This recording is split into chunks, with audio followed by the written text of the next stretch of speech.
ఒలింపిక్స్లో రజత పతకం గెలుచుకున్న సింధును అభినందించడంలో రాజకీయ నాయకులు పోటీపడ్డారా? ప్రైజ్ మనీ, అభినందనలు, సన్మానాల విషయంలో రెండు తెలుగు రాష్ట్రాలు పోటీపడ్డాయా?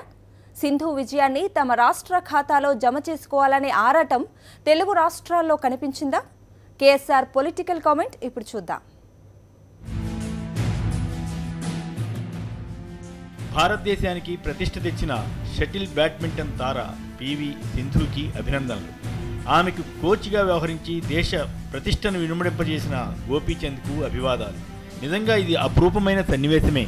ప్రపంచంలో అత్యధిక జనాభా కలిగిన దేశాల్లో రెండో స్థానంలో ఉన్న భారత్ కేవలం 2 పతకాలను సాధిస్తే వాటిలో ఒకటి తెలుగింటి అమ్మాయి గెలుచుకోవడం ఆనందించదగిన సన్నివేశం. అంతేకాదు 2 తెలుగు రాష్ట్రాలు పోటీపడి సన్మాన కార్యక్రమాలు, అవార్డులు, రివార్డులు ఇవ్వడం కూడా సంతోషించవలసిన అంశమే. రాష్ట్ర విభజన ఈ రకంగా పోటీతత్వానికి ఉపయోగపడితే మంచిదే. ఇద్దరు సీఎంలు పోటీపడి రివార్డులు ప్రకటించారు, అందుకు కూడా ఆనందించాలి. అదే సమయంలో ఒక్క విషయం చెప్పక తప్పదు. సింధుకు అవార్డు ఎంత ప్రచారం తెచ్చిందో, ఎంత ప్రతిష్ట పెంచిందో అదంతా తమ ఖాతాలోకి కూడా రావాలన్నట్లుగా 2 రాష్ట్రాల్లో వ్యవహరించిన ధోరణి కొంత కనిపిస్తుంది.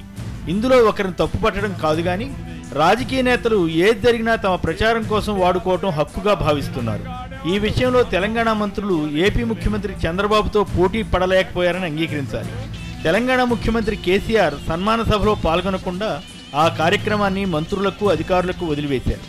ఆ తర్వాత కేసీఆర్ తన ఆఫీసులో సింధుకి, గోపీచంద్కి సన్మానం చేసి తన బాధ్యతను నిర్వర్తిస్తే చంద్రబాబు మాత్రం తనదైన శైలిలో స్వయంగా సభలో పాల్గొని కొంత ఎక్కువసేపే మాట్లాడి తన వల్లే సింధు పథకం సాధించిందని అంతా అనుకోవాలన్నట్లుగా తాపత్రయపడినట్లు కనిపిస్తుంది. 15 సంవత్సరాల క్రితం తాను గోపీచంద్కు భూమి ఇచ్చాను కనుక ఇది సాధ్యమైందని ఆయన అభిప్రాయపడుతున్నారు. మంచిదే. మరి ఇదే సూత్రాన్ని ఆయన అన్నిట్లో వర్తిస్తారా అంటే అలా చేయరు. 7-8 ఏళ్ల క్రితం వేరే ముఖ్యమంత్రి హయాంలో తవ్విన కాలువను పూర్తి చేసి మొత్తం కాలువ ఘనతంతా తనదేనని అంటారు. ఆయన నేర్పరితనం అది.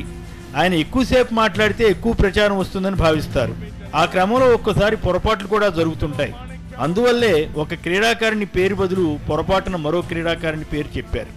అది పెద్ద తప్పు కాదు, కానీ ప్రచారమే ధ్యేయంగా ఆయన చెప్పిన విషయాలనే చెప్పి ఎక్కువసేపు మాట్లాడాలనుకోవడంలోనే ఈ చిక్కు వస్తుంది. గతంలో చంద్రబాబు హైదరాబాద్లో జాతీయ క్రీడలు నిర్వహించిన మాట నిజమే. అయితే అదే సందర్భంలో అద్దె క్రీడాకారులను తెచ్చారన్న అప్రతిష్ట కూడా వచ్చిందన్న సంగతి గుర్తుంచుకోవాలి. ఖచ్చితంగా క్రీడలను ప్రోత్సహించవలసిందే. మరి ఈ 2 ప్రభుత్వాలు ఈ 2 ఏళ్లలో క్రీడా బడ్జెట్లు ఎంత కేటాయించాయి, ఎంత ఖర్చు చేశాయనేది కూడా పరిశీలిస్తే విషయం బయటకు వస్తుంది.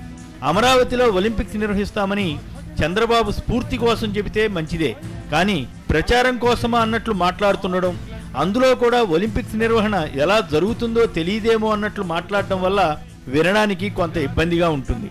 కృష్ణా పుష్కరాలకు, ఒలింపిక్ గేమ్స్కు లింకు పెట్టి సంకల్పమనో ఇంకో పదమనో వాడి ప్రజలను ఆకట్టుకోవడానికి ప్రయత్నిస్తే అభ్యంతరం లేదు, కానీ ఇక్కడ కావాల్సింది ప్రచార సంకల్పం కాదు, క్రీడా సంకల్పం. క్రీడల గురించి అంతగా మాట్లాడిన ముఖ్యమంత్రి తన క్యాబినెట్లో ఉన్న మంత్రి నారాయణకు సంబంధించిన 100 కాలేజీల్లో ఎక్కడైనా ఒక చోట క్రీడా మైదానం ఉందా అని కొందరు ప్రశ్నిస్తున్నారు. దానికి సమాధానం చెప్పి చంద్రబాబు క్రీడా సంకల్పం చేస్తే అక్కడ నుంచే ఆరంభిస్తే అప్పుడు దానికి విలువ ఉంటుంది. సింధు, గోపీచంద్లకు సత్కారం చేయడం సంతోషమే, కానీ అదే సమయంలో రాజకీయ నేతల ప్రచార కండూతిని భరించడం మరి కాస్త ఇబ్బందే అనిపిస్తుంది.